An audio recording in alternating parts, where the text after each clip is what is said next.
अंश की आंखें इस वक्त पूरी नफरत से सम्राट को घूर रही थी। तलवार की धार इतनी तेज थी कि 1 सेकंड में वो सम्राट की स्किन को चीरते हुए उसके अंदर घुस गई। सम्राट की सफेद शर्ट जल्द ही लाल खून से रंग गई। उसे बहुत दर्द महसूस हो रहा था, लेकिन उसके मुंह से आवाज तक नहीं निकल रही थी। वो बिना डरे अंश की आंखों में देख रहा था। अंश अपनी खतरनाक आवाज में बोला, मेरी सोना से दूर रहना, नहीं तो ये तलवार अगली बार तुम्हारी गर्दन पर होगी और तुम्हारा सर मेरे पैरों में।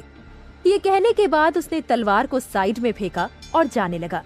तो सम्राट ने अपने दर्द को अनदेखा करके बगल की टेबल पर रखे फूलदान को पकड़कर अंश के ऊपर फेंका, पर अंश सही समय पर नीचे झुक गया और वो फूलदान सीधा दीवार से टकरा गया।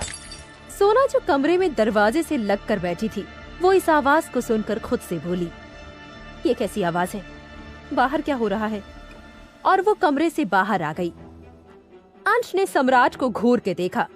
दोनों कुछ देर ऐसे ही एक दूसरे को गुस्से से घूरते रहे। फिर अचानक से अंश ने आकर सम्राट के मुंह पर जोरदार मुक्का मारा। उसने कहा, तुम अपनी हरकतों से कभी बाज नहीं आओगे। सम्राट पीछे की तरफ झुका। वो अपनी ये बेइज्जती कैसे बर्दाश्त कर सकता था? पहले उसे उसकी बीवी ने मारा और अब अंश ने उसके ऊपर हाथ उठाया। उसने गुस्से से अंश को देखा और उसने भी अंश के मुंह पर जोरदार मुक्का मारा। अंश के होठों के किनारे से खून आने लगा। सोना तब तक बाहर आ चुकी थी और उन दोनों को ऐसे देखकर वो काफी घबरा गई। उसकी हिम्मत नहीं हो रही थी कि वो उनके पास जाकर उन्हें रोक सके। वो अंश और सम्राट को पहली बार आमने सामने इस तरह देख रही थी। सम्राट ने दूसरी बार उसे मारने के लिए हाथ उठाया ही था कि उसकी नजर अंश के पीछे से आ रहे शिवा और नीलिमा पर पड़ी और वो रुक गया। लेकिन अंश ने उन्हें नहीं देखा और सम्राट के पेट पर जोरदार लात मार दी। सम्राट पीछे जा गिरा। अंश उसके पास आया और उसके ऊपर लात घूंसों की बरसात कर दी। अंश का गुस्सा अब इतना बढ़ चुका था कि वो भूल गया था वो क्या कर रहा है। इससे पहले कि अंश सम्राट को और मार पाता, उसे शिवा ने कंधे से पकड़कर दूर झटक दिया। अंश ने ये नहीं देखा कि किसने उसे पीछे खींचा और उसने उसे मारने के लिए अपना हाथ उठाया। लेकिन शिवा को अपने सामने देखकर वो रुक गया। ये देखकर सोना की आंखें बड़ी हो गई और शिवा अंश को गुस्से से घूर रहा था। अंश की आंखें एकदम लाल थी। उसने अपना हाथ नीचे कर लिया। शिवा गुस्से से बोले, रुक क्यों गए? मारो मुझे भी। कहते हुए शिवा ने अंश को धक्का दिया। सोना ये देखकर परेशान हो गई। शिवा ने सम्राट को उठाया और फिक्र करते हुए पूछा, सम्राट तुम ठीक हो? सम्राट ने हाँ में सर हिलाया। अब तक उसे काफी चोट आई थी। शिवा गुस्से से अंश की तरफ मुड़े और दांत पीसते हुए तेज आवाज में बोले, ये क्या पागलपन है अंश? क्या तुम सम्राट की जान लेना चाहते थे? पर अंश को जैसे फर्क ही नहीं पड़ा। वो बहुत गुस्से से सम्राट को ही घूर रहा था। सम्राट ने ये देखा और अपनी दर्द भरी आवाज में कहा, ये क्या बताएगा डैड? मैं बताता हूँ। ये पागल हो गया है। इसने बिना किसी रीजन के मुझ पर तलवार से वार किया।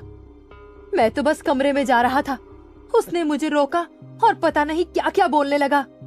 इतना कहकर सम्राट अंश को देखने लगा। अंश ने ये सुनकर शिवा को देखा और अपनी सफाई देते हुए उसने कहा, ये झूठ बोल रहा है डैड, पहले इसने सो। वो कहने वाला था कि सम्राट सोना के बारे में बकवास कर रहा था, लेकिन वो रुक गया। उसने सम्राट को देखा जिसके होठों पर छोटी सी मुस्कान थी। सोना अंश के पास आ गई और उसने उसका हाथ पकड़ लिया। सम्राट सामने आते हुए बोला, हाँ मैंने क्या किया अंश? बोलो, तुम चुप क्यों हो गए? मैंने क्या किया? अंश ये सुनकर एक बार फिर सम्राट की तरफ बढ़ गया और उसके ऊपर हाथ उठाने वाला था कि उसके गाल पर एक थप्पड़ आकर लगा। अंश अपने सामने गुस्से से खड़ी नीलिमा को देखने लगा। नीलिमा अंश के मुंह पर चिल्लाते हुए बोली, बस करो अंश, और क्या करना बाकी रह गया है तुम्हारा? क्या अब तू इसकी जान लेकर मानेगा? कई बार तुम्हारे डैड ने तुम्हें ये सब करने से मना किया, फिर भी तू सुधरने का नाम नहीं ले रहा। आज फिर से बिना किसी वजह से तुमने सम्राट के ऊपर हाथ उठा दिया। बोलो क्यों? अंश ने ये सुना और उसने सोना को एक नजर देखा, जो उसे ही अपनी आंसू से भरी आंखों से देख रही थी। वो अपनी बांह सोना के हाथ से छुड़ाकर बिना कुछ कहे नीचे चला गया। उसके पास वजह थी, लेकिन वो किसी से कुछ नहीं कह सकता था। क्योंकि वो ऐसा कुछ नहीं कहना चाहता था जिससे सोना के ऊपर बात आ जाती। वो उसे अपने हाथों से सजा देना चाहता था। सोना उसे जाते देख रही थी। उसे समझ नहीं आ रहा था अंश किस बात पर इतना गुस्सा हो गया कि उसने सम्राट को इस तरह चोट पहुंचाई। सिद्धि ने सोना को अंश के पीछे जाने का इशारा किया। सोना जल्दी से अंश के पीछे चली गई। नीलिमा सम्राट के पास आई और उसकी चोट को देखते हुए बोली, तुम ठीक हो सम्राट? सम्राट ये सुनकर गुस्से से अपने कमरे में चला गया। उसके जाने के बाद शिवा नीलिमा से बोले, नीलिमा, आज तो अंश ने सारी हदें पार ही कर दी हैं। अच्छा हुआ बाबा यहाँ नहीं है, नहीं तो तुम्हें अच्छे से पता है वो अंश से क्या कहते। समझाओ अपने बेटे को, आइंदा से उसने ऐसा कुछ भी किया तो मुझसे बुरा कोई नहीं होगा। ये कहने के बाद शिवा गुस्से में वहाँ से चले गए।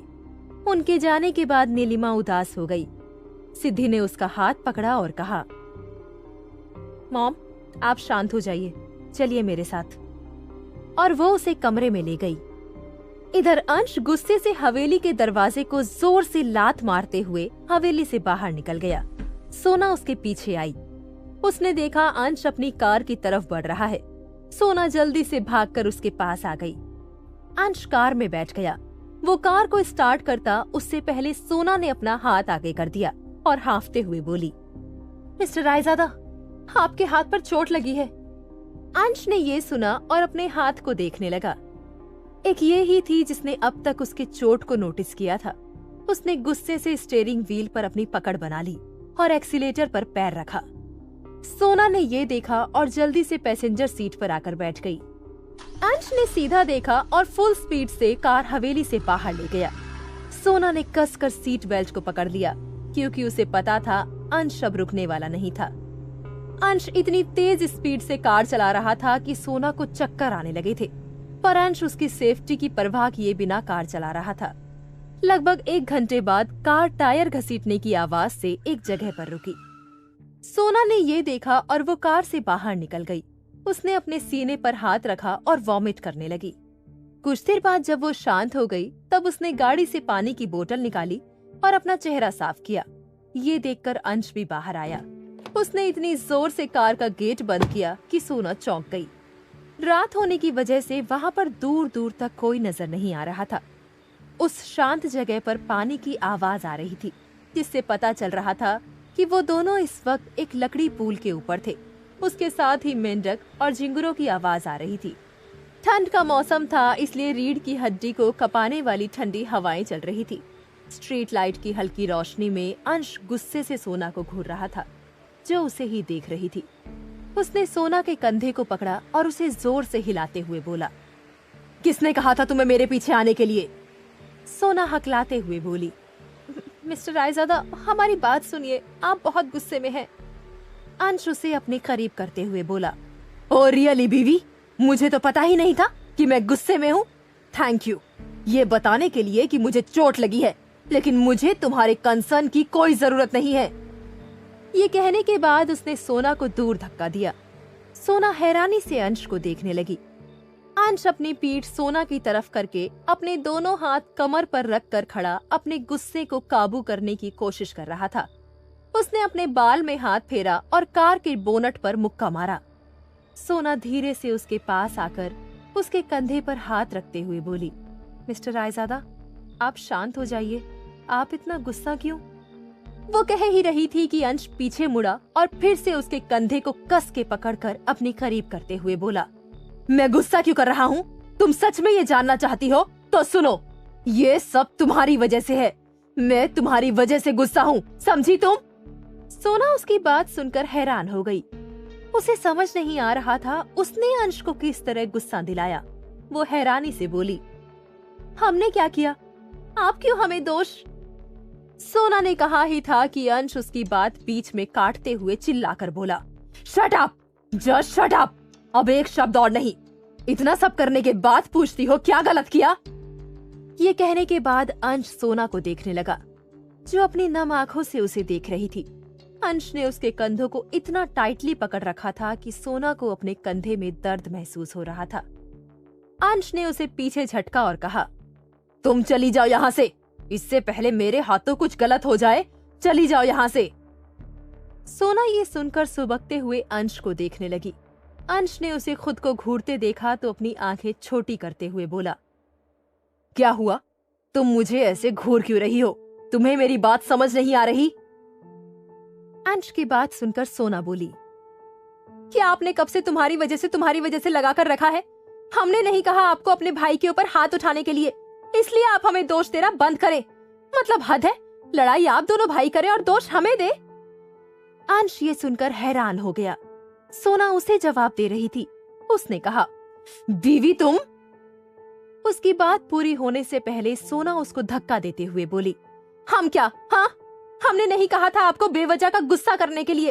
अरे हमें तो कुछ पता भी नहीं है आप गुस्सा क्यों है, और आप है कि हमें ही बोल रहे हैं।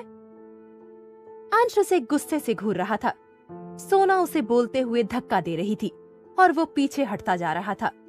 सोना आगे बोली, हमने कहा आपको चोट लगी है, लेकिन आप हमारे ऊपर ही चिल्ला रहे हैं। अब इसमें भी क्या हमारी ही गलती है?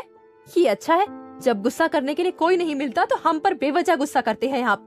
जब देखो तब हमारे ऊपर चिल्लाते रहते हैं आप। एक तो पता नहीं आप हमें कहाँ लेकर आए हैं और अब कह रहे हैं यहाँ से चली जाओ। कहाँ जाएंगे हम? जरा बताइए तो, हम इतनी रात में कहाँ? सोना ने इतना कहा ही था कि अंश ने उसकी दोनों कलाइयों को पकड़कर उन्हें मरोड़ते हुए उसकी कमर से लगाकर गुस्से से कहा, चुप हो जाओ। अंश को सोना की बात सुनकर गुस्सा आ रहा था। उसने चिल्लाते हुए कहा, तुम अपनी बकवास बंद करो। अब अगर एक और शब्द तुम्हारे मुंह से निकला तो मैं तुम्हें इस पुल से नीचे फेंक दूंगा। अंश की उसकी कलाई को मरोड़ने से सोना को दर्द होने लगा था। उसने दर्द में कहा, मिस्टर रायजादा, दर्द हो रहा है हमें, छोड़िए। वो अंश को देखने लगी। अंश उसकी आंखों में गुस्से से देख रहा था, जिसे देखकर वो सहम गई। अंश ने कहा, तुम खुद को समझती क्या हो? तुमसे किसने कहा कि तुम मुझसे इस तरह बात कर सकती हो? क्या अंश फिर से सोना को चोट पहुंचाएगा?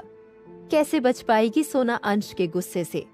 जानने के लिए सुनते रहिए फोर्स्ड वाइफ, सिर्फ पॉकेट एफएम पर।